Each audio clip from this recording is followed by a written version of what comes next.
Hello! In this video, I'm going to be talking about the UE Dentistry Dexterity Exam. This is a qualification exam for the dentistry students in UE. And hopefully, this video is gonna give you an idea on what to expect. And I'm also gonna talk about some tips, I guess, on my experience dun sa exam. And ayan. I hope it helps. I decided to do this video because there's been a lot of people who have been sending me DMs because public Twitter ko and naka-open DMs ko. So, and I tweeted about it kasi. So, ayun. I hope this video helps. Oh. So the dexterity exam has two parts. The dexterity, the practical exam, and then the written exam. The order of the exam that you're gonna take depends on which batch you're gonna be in. In my case, my batch did the dexterity exam first and the written second, and the other batch did vice versa. The first thing that I will be talking about is to be familiar with the place, especially if you're alone. Like, hanap ka ng matatambayan, malapit na 7-Eleven, may McDo naman doon and Jollibee, and sunod-sunod naman yung fast food chains doon. Because sketchy ang recto and medyo hindi advisable na tumambay ka lang sa labas ng building at naboboard ka rin naman kapag nasa loob ka lang ng building buong. Yun. Ayun. Second, sa exam mismo, I'm going to be talking about the dexterity first. In the dexterity exam, they will be asking you to carve wax and they will be providing all the instruments. In my experience, we were welcomed or greeted by the assistant dean and sobrang terror daw talaga niya and na-proof naman sa amin na terror talaga siya kasi pinaramdam niya talaga na if you're not decided to mag-dentistry, sinasayang mo lang oras mo doon, umalis ka na doon or something, basta yun. That's my first tip siguro, huwag kang ma-intimidate. Don't be intimidated, remember why you're there, remember why you want to continue dentistry kahit di ka naman talaga decided at ginusto lang yun ang magulang mo. So, yun. The next tip, I guess, is to follow the instructions very carefully.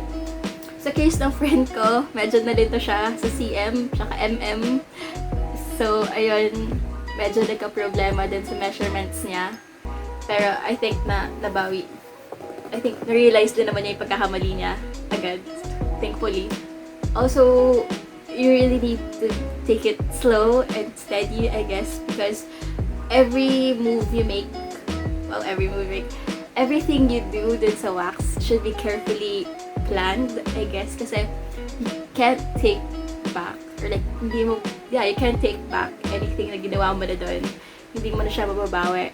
So, for example, if you're gonna cut a big chunk out of it, you need to have some allowance, some excess, in case you always have to make room for mistakes, for accidents. So, yun, parang agapan mo na agad if wala kang tiwala sa sarili mo, ganun. So, ayun.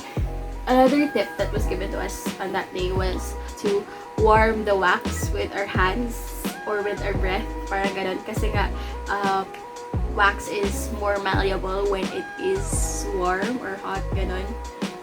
So, ayun, if that helps, kasi it didn't medyo help for me. Yun. Kasi paswado ako, so malamig kamay ko, so hindi ko rin siya na. Just ayun.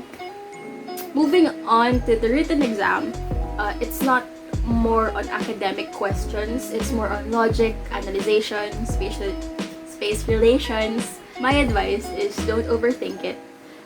It's not an exam you have to review for.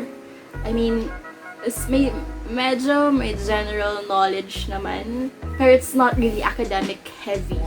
Don't burden yourself don't pressure yourself. You're good. Also, I guess a tip is to bring a watch. So, kasi the exam is gonna be taken the whole day, so you might lose track of time sa dami ng time na ibibigay sa'yo.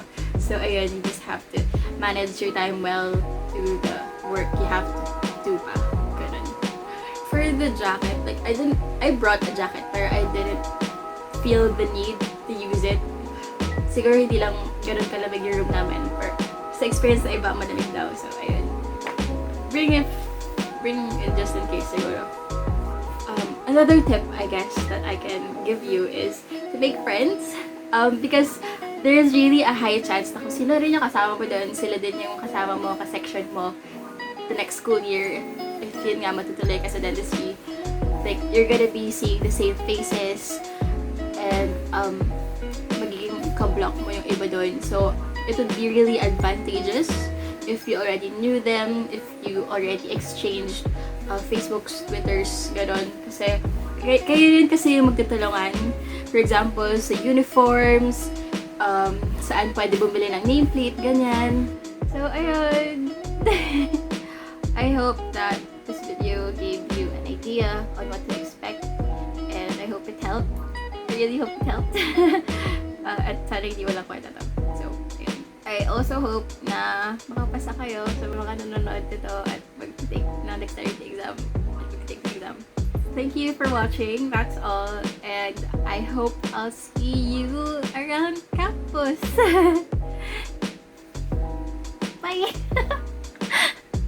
Also, if you have more questions, don't hesitate to DM me or send me a tweet. Sana ma-replyan ko kayo.